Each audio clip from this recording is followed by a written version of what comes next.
I think the inventions are a great source of little patterns, little tricks.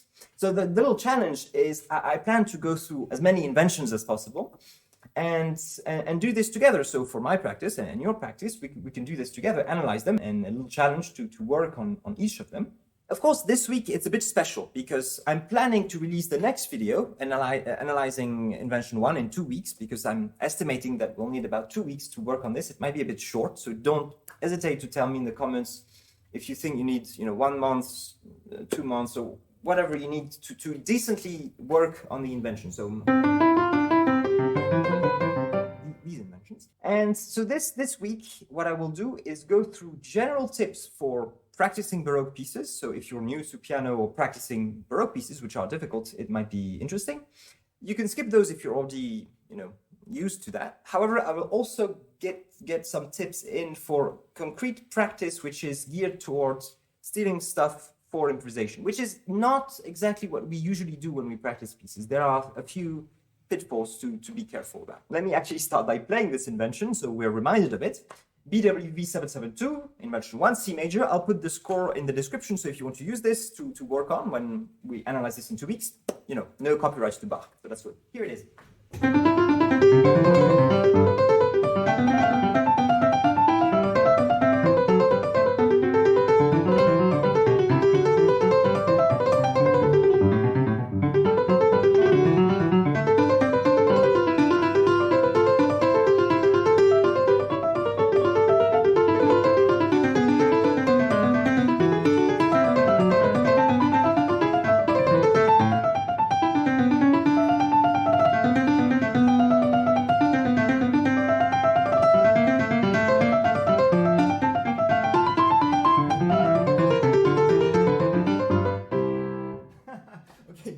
It will be good for me to practice as well.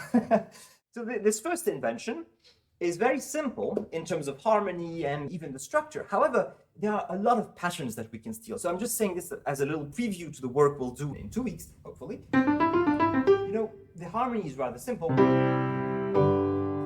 However, the patterns is precisely what you can steal from improvisation. So in 2 weeks, we might try, I don't know, I haven't really analyzed or work on it yet, but it could be something like...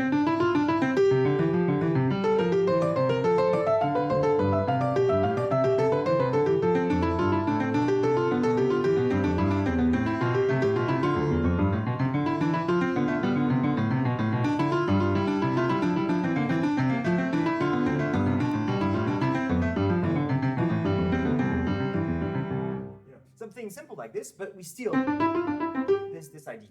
And of course, there are other ideas to steal in this one. So we'll see this in 2 weeks. Now, what I want to cover is general practice tips for Baroque music, and also these specific tips that are very important if you want to steal those kind of patterns. And these are things that we might not typically do in a piano practice.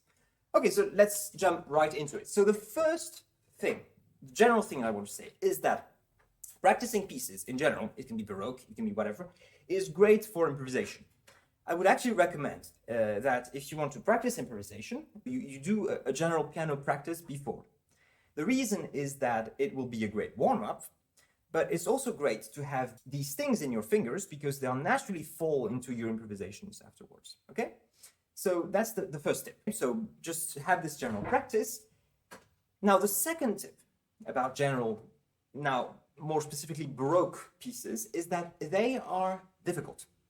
If you think about a partita, for instance, a Bach partita, I think it is harder than an etude by Chopin, for instance. The etudes are difficult in a technical sense. So if you say, you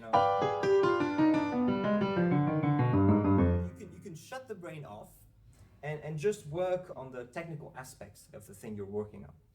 However, the inventions are all right, but if you go to fugues or even general counterpoints, the thing is you have many motions happening at the same time. And so it's very difficult to shut the brain off. It's actually you need to be very aware and focused while you're working because there's so many things. Then the fingers will help you with their finger memory. So don't get discouraged because Bach is hard. The score can look very simple compared to Rachmaninoff or something where you have many notes. Bach can look simple, but it's condensed, right? So these inventions are not easy. And so even if you can't work on everything, do try to work with quality.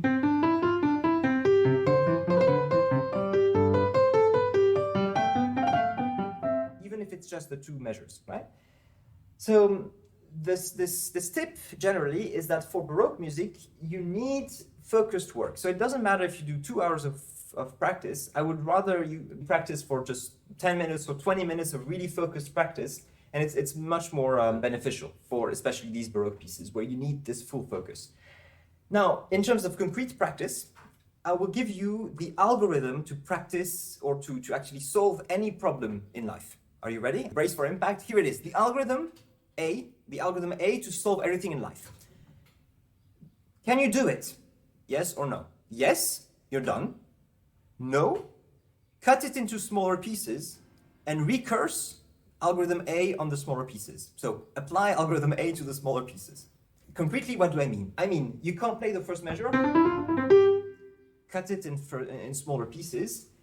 Let's play the first few notes. I can do this. The way to learn anything in life is, if you can't do it, you simplify it, and then you learn each of the pieces, and then you combine them. So in music, of course, we all know this, and I'll get to much more interesting stuff in just a minute, but this is still important. The fact that we need to cut stuff, because I've been guilty of this, practicing, and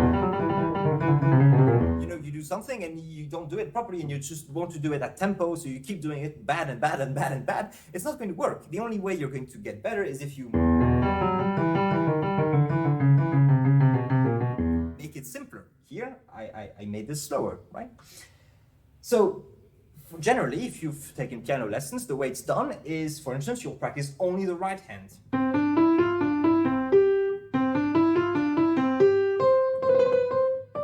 Then the left hand. And only when you can get those, you will combine them. But usually, we do a rather large section, right hand, left hand, and then try to combine. For Baroque music, sometimes it's very difficult because you can do separate hands, but when you put both together, it's very confusing. And also, it's worth knowing that there exists another way of cutting stuff that I've heard about, and I've always heard it called the Richter Method from Sviatoslav Richter, the great pianist, who apparently used to have this method of just proceeding logically, bit by bit, but cutting in time. So he would cut measures, play a tempo. So instead of trying to work on the right hand,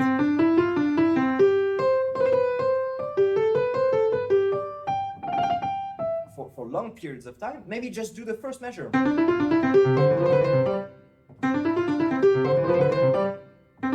And so on, repeating the first measure at tempo and getting things in little bits like this. It's not more or less efficient. It depends on the piece. If you have a piece which is difficult, which is maybe the harmony is confusing, this is a very surefire way of making progress, right?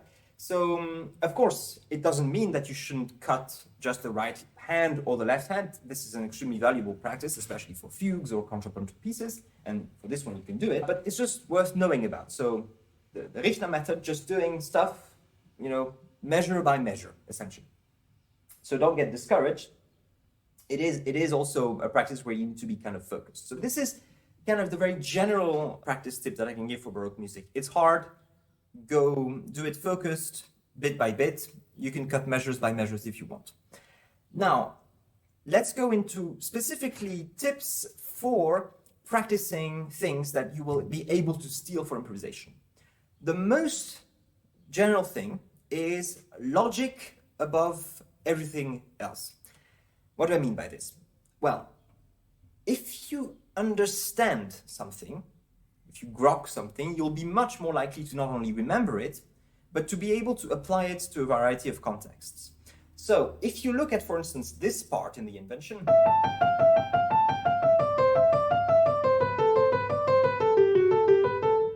if you just see it as a string of notes, well, it's a string of notes, okay. But if you understand, it's actually a pattern. Which is repeated. Right? It's a pattern which is transposed, repeated, transposed, repeated. If you understand that, already you have done work for algorithm A, which is that you've cut a piece in your mind, you've factored something. Instead of thinking, I have this long string of notes, now reduce the problem to just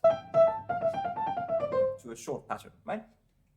And the reason that's important is, you'll see, we want to steal these ideas, because if we can get into how Bach has constructed their inventions, it's really how you'll be able to steal more easily. Now, logic is especially leading us to the next point, which is fingering. I hope it's the right word in English, by the way. Le doigté in French. Fingering, which means which fingers will you use to actually play the notes. If you've taken piano lessons, typically the teacher would do that for you, right? They would sit and write these. For Baroque pieces, it is super important. You don't have finger real estate, because usually they're occupied playing voices, so you can't switch them too much. But of course, it's also kind of annoying. So it means it's something that you have to force yourself to do. So when you practice this, I want you to take a pen and write your own fingering. So, for instance, here you should be able to see this above. Do I use a 5 here? Or a 2? Or a 3?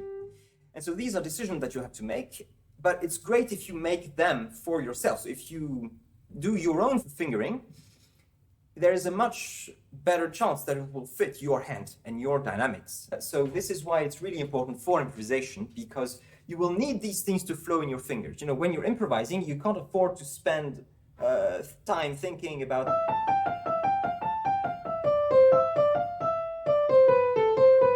No. The fingers need... The fingers need to do it without thinking. So this is why you need good fingering. Speaking of fingering and relating to the point about logic, it is very important, and this is the most important thing about specific tips for improvisational kind of practice. Okay, what we would typically call a good fingering in terms of general piano playing might not be good for this stealing logic. I want to understand how it's built. I would advise you to build maybe worse, maybe less comfortable, but logical fingerings. And this is super important to give you and me an example. I think one of the best examples is this part of the second prelude of the WTC, tie lines, which is this, this famous little...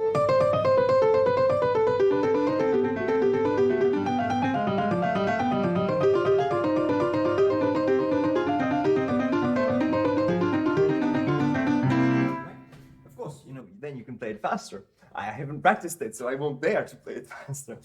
But here, the interesting thing is that if you look at many editions, I think the Henley has this, they have this very weird fingering. So if you look above, the notes are this. And here again, you'll see this is a simple pattern, which is repeated, shifted, repeated. And here, they usually use a 2, maybe. I've seen everything. You can see every creative decision. This edition that I have suggests this 3, 2, 3, 4, or there's a 2. It's weird, right? But here you see I've used 4, and actually this edition has the 4 for the right hand. So the 4, it looks like this.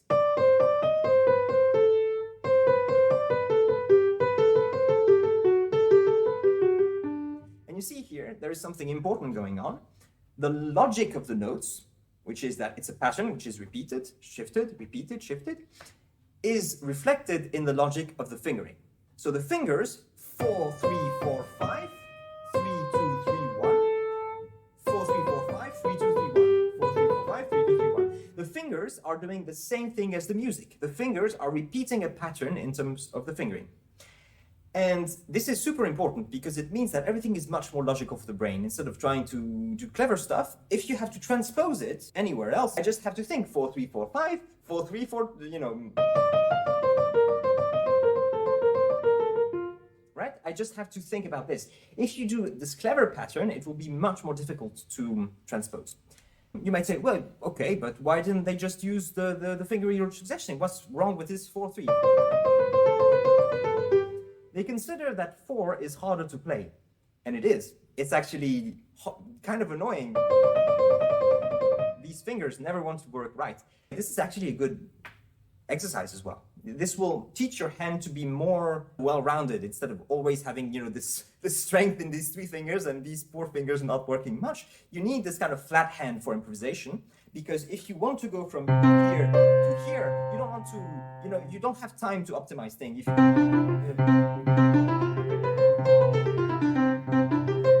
If you're going to use completely stupid fingerings, you have to be able to do it. So it's good if your hand is trained in using all fingers. And so here, they would do this just as little anecdotes. But they chicken out, even in this good edition, for the left hand. They use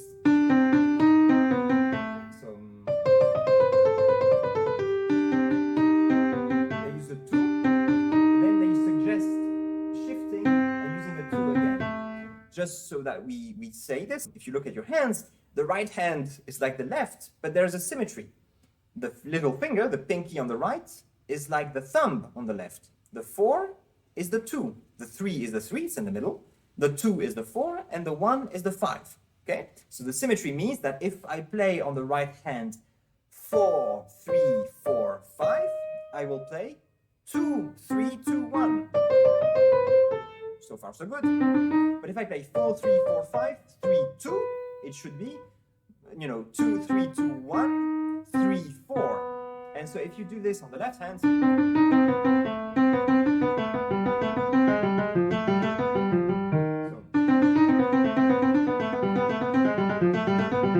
and yes, indeed, playing this, yes, it does make the fingers work a little bit. So that's the most important thing you can get from this video. Apply your fingering, work on them, do them yourself. They'll stick more easily if they're yours, but do them logically, even if it's more pain. It's worth it. It's worth it. Speaking of these things, you'll see if I try to scale it up, if I try to play this fast, since I haven't worked on it,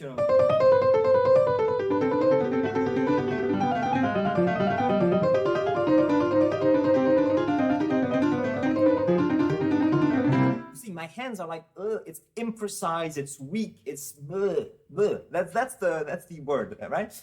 The most important thing, in my opinion, you have to keep in mind for Baroque music is the stream, the kind of, it's more than tempo, it's the flux in a way.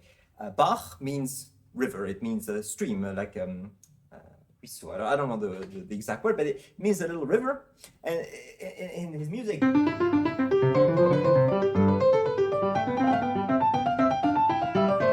there's this kind of drive, right? It always advances. There's no time for please, please, please, no. You can play it slow.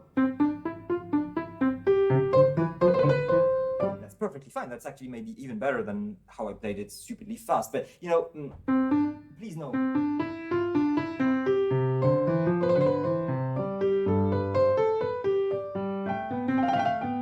No kind of small rubatos or things like this. So you need to have this very stable quality to your playing.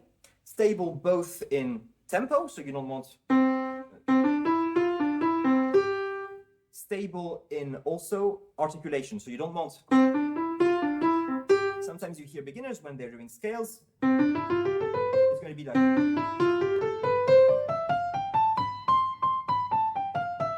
Right?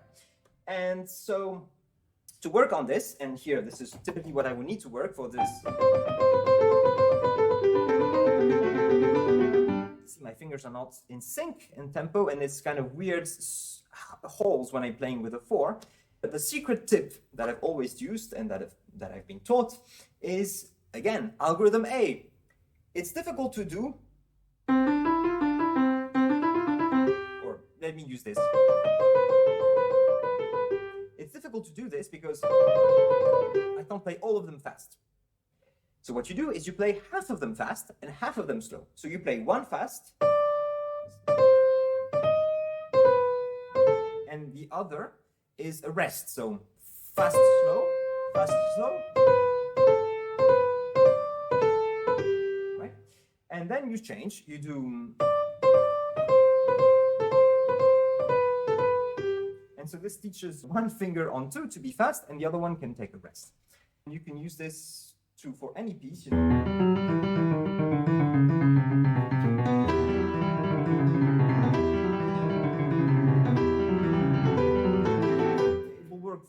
romantic, whatever. This kind of thing. You can also divide, you know, two fast, one slow. You'll figure out what you can do. Personally, you've heard me play, you know, with this kind of very attacked way of playing. This is just the way I like to do stuff, which infuriates some people, but I don't care, you know. and so, of course, this is your. You choose if you want to play. If you want to play very legato, this can actually work great in some instances. So, as I said, in 2 weeks, we will go through this invention, analyze it, see what we can do from an improvisational standpoint. So, practice it. I know you will, no worries. Even if it's just the first 2 measures. And see you then. Have a good one. Bye.